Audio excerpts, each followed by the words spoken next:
Bapak Ibu, para kadang kinasih simbah-simbah lan adik-adik, para rama suster bruder berkah dalem Gusti. Sugeng rawuh wonten ing PDSK channel menika. Kados pundi kabar panjenengan? Mugi-mugi bagas kasarasan kesehatan kawilujengan tansah mengku kula panjenengan sami anggenipun nglampahi gesang ing dinten menika. Lan mugi-mugi lumantar panglimbang basa Jawi waosan Injil kula panjenengan sansaya saged gayuh iman kapitadosan ingkang leres lan mantep. Langkung-langkung anggenipun kula panjenengan sansaya pitados bilih Gusti rawuh ing alam donya menika kinanten panguwasa ilahi lan bingkas sakathahing panguwasa donya ingkang ngarubiru ingkang ngalang-alangi anggenipun umat manungsa suyut manembah ing ngarsa dalem Gusti.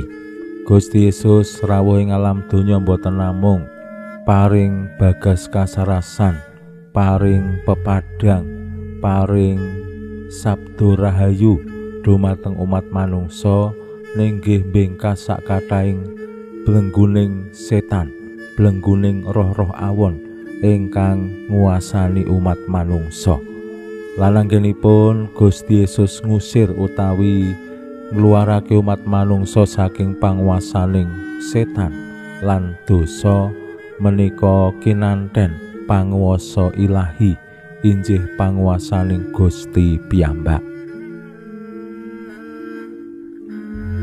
Mila kula panjenengan mangsa prapaskah menika kanthi pasa ndonga lan dana menika nggih ngupadi tansah berpihak dumateng Gusti nglawan maneka warni panggoda ingkang nebihaken kula panjenengan kalian Gusti ingkang ndadosaken kula panjenengan nglanggar niat-niat suci ingkang kula bangun sakjroning prapaskah ati. Kados pundi sakjatosipun anggenipun kula panjenengan ing mangsa prapaskah menika sansaya niteni maneka warni kecenderungan mbuh kuwi tingkah laku, pocapan, rasa pangrasa lan gagasan ingkang nebihaken kula panjenengan kalian Gusti ingkang dadosaken kula panjenengan nglawan Gusti. Waosan Injil dinten menika paring pitedah dumateng kula panjenengan sami bilih Gusti Yesus anggenipun ngusir setan, ngluarake tiyang saking bebandan kadosan menika awit saking panguwasa ilahi sanes saking panguwasaning setan. Tiang-tiang sami bingung kenging menapa kok Gusti Yesus saged ngluarake tiang lan ngusir maneka warni blengguning setan saking tiang-tiang ingkang kabondo.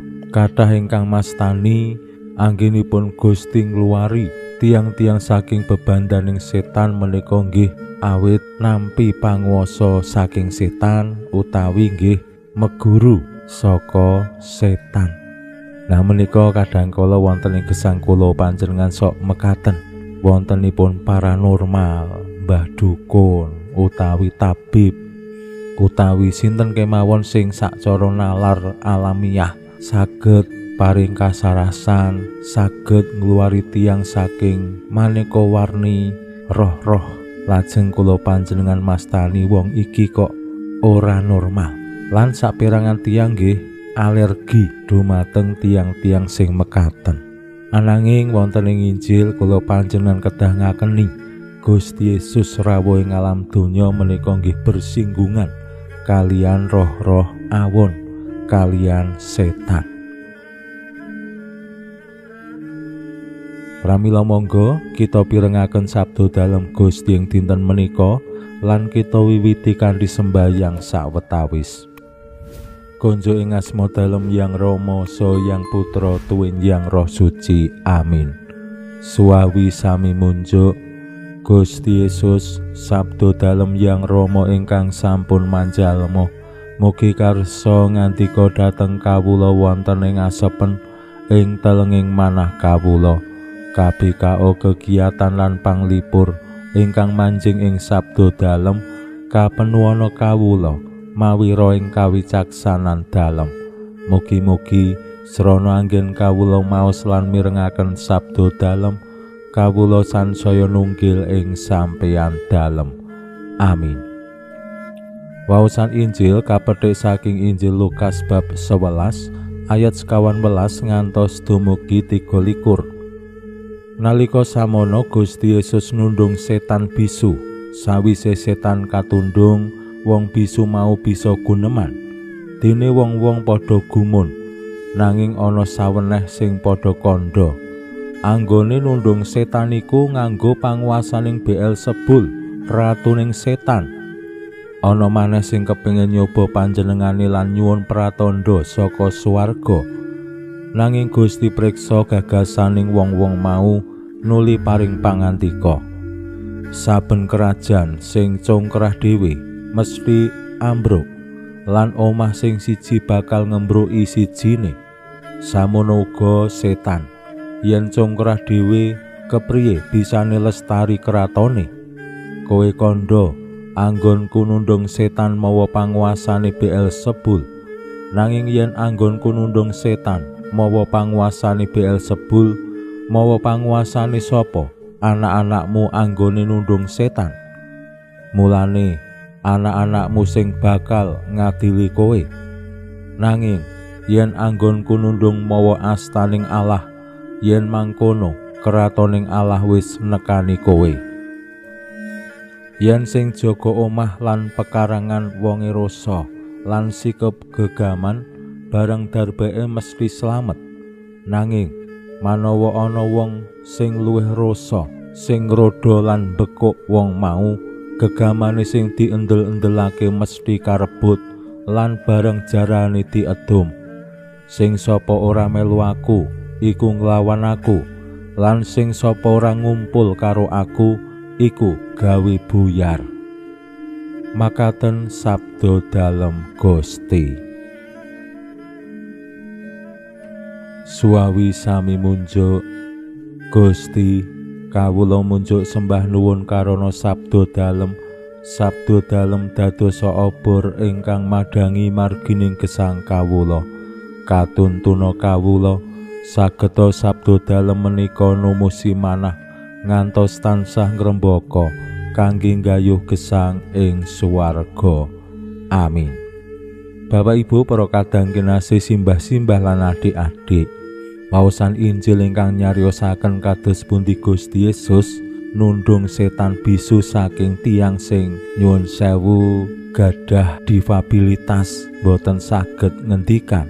Pranyata rikala tiyang menika waras saged ngendikan awit saking pakaryanipun Gusti Yesus kathah tiyang sing gumun, kok iso aneh banget, ora iso dinalar, lan temtu reaksi-reaksi sanesipun.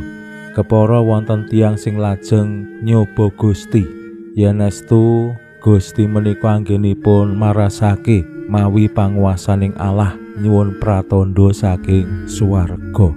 Menika paring gegambaran dumateng kula panjenengan sami bilih pakaryan mukjizat utawi pangeram-eram dalem Gusti menika boten gampil dipun tampi dening tiang-tiang.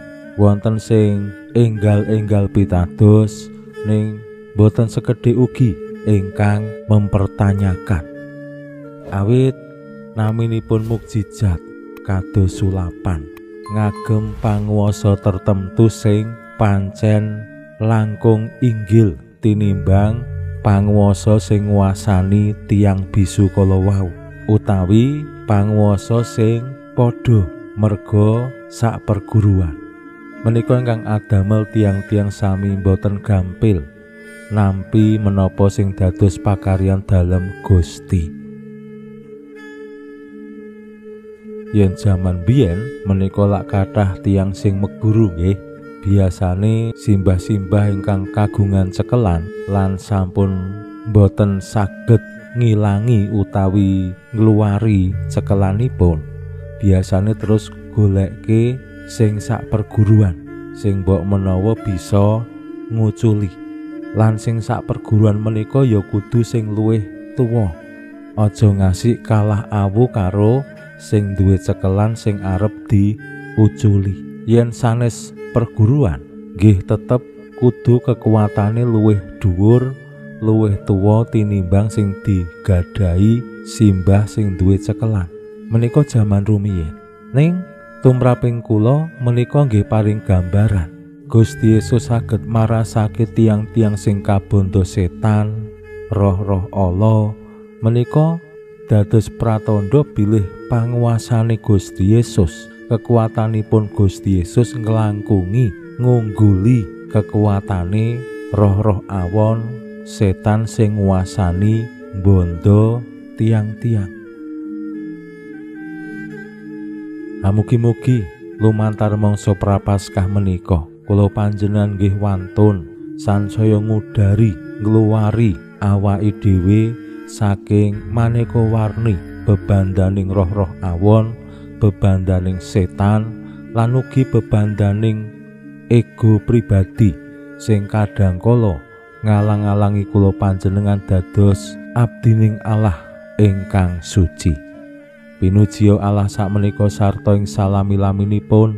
Salam sehat, salam bahagia, salam katentreman.